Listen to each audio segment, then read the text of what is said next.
आज मैं पढ़ने जा रही हूँ देवी प्रसाद मिश्र द्वारा लिखी गई कविता मुसलमान।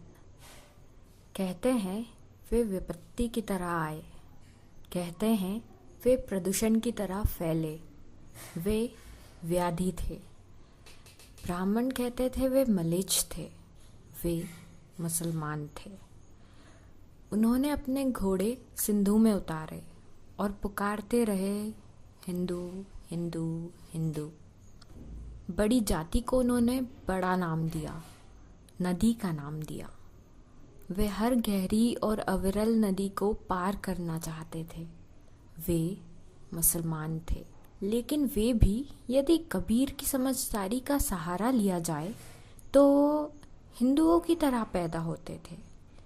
उनके पास बड़ी बड़ी कहानियाँ थी, चलने की, ठहरने की, पिटने की और मृत्यु की। प्रतिपक्षी के खून में घुटनों तक और अपने खून में कंधों तक वे डूबे होते थे। उनकी मुट्ठियों में घोड़ों की लगामें और म्यानों में सभ्यता के नक्शे होते थे। न मृत्यु के लिए नहीं, वे मृत्यु के लिए युद्ध नहीं लड़ते थे, वे मुसलमान थे। वे फारस से आए, तुरान से आए, समरकंद, फरगना, सिस्तान से आए, तुर्किस्तान से आए, वे बहुत दूर से आए। फिर भी वे पृथ्वी के ही कुछ हिस्सों से आए।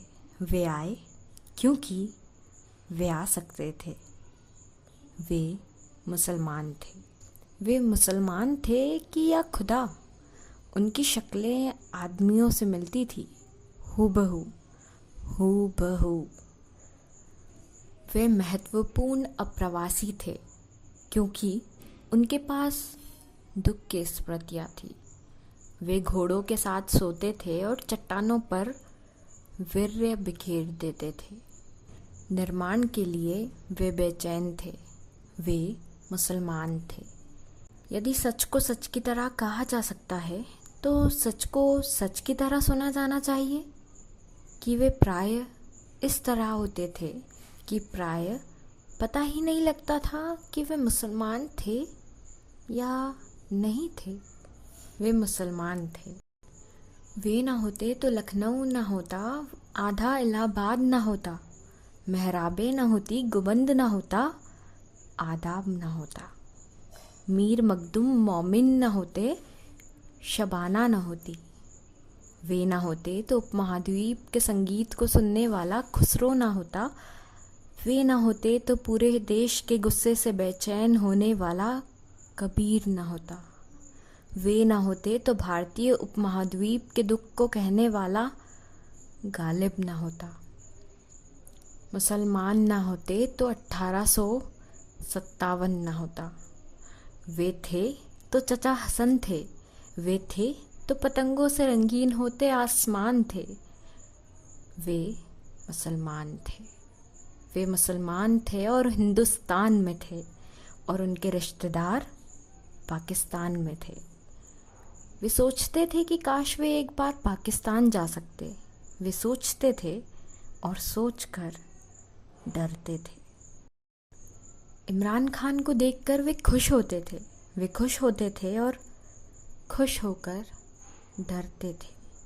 वे जितना पीएससी के सिपाही से डरते थे उतना ही राम से। वे मुरादाबाद से डरते थे, वे मेरठ से डरते थे, वे भागलपुर से डरते थे। वे अकड़ते थे लेकिन डरते थे।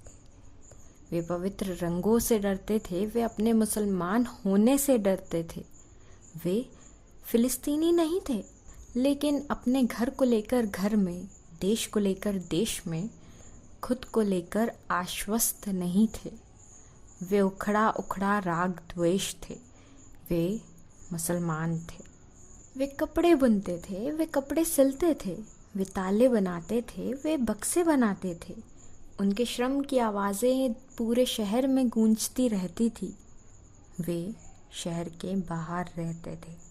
वे मुसलमान थे लेकिन दमिश्क उनका शहर नहीं था। वे मुसलमान थे, अरब का पेट्रोल उनका नहीं था।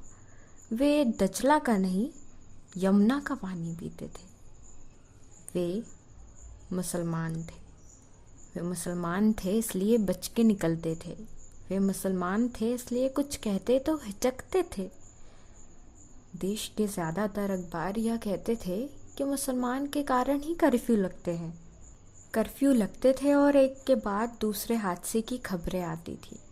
उनकी औरतें बिना दहाड़ मारे पछाड़े खाती थी। बच्चे दीवारों से चिपके रहते थे। वे मुसलमान थे।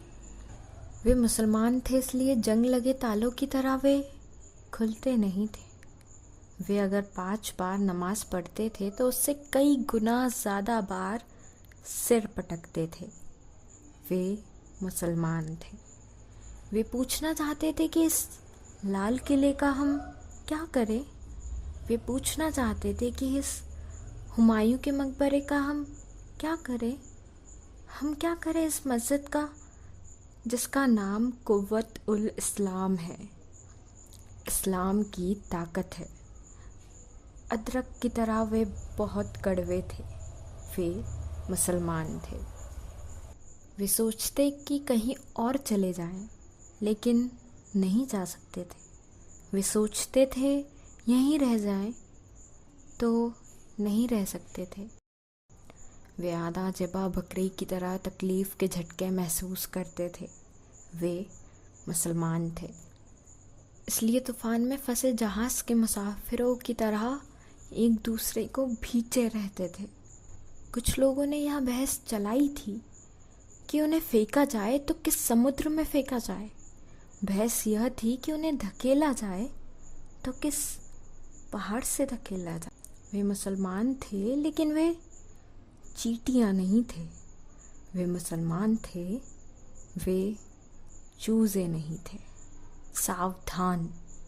सिंधु के दक्षिण में सैकड़ों सालों की नागरिकता के बाद मिट्टी के ठेले नहीं थे। वे चट्टान और उनकी तरह सच थे। वे सिंधु और हिंदुकुश की तरह सच थे।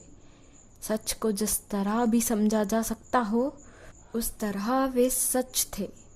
वे सभ्यता का अनिवार्य नियम थे। वे मुसलमान थे। अफवाह नहीं थे। वे मुसलमान थे। वे मुसलमान थे। वे मुसलमान थे।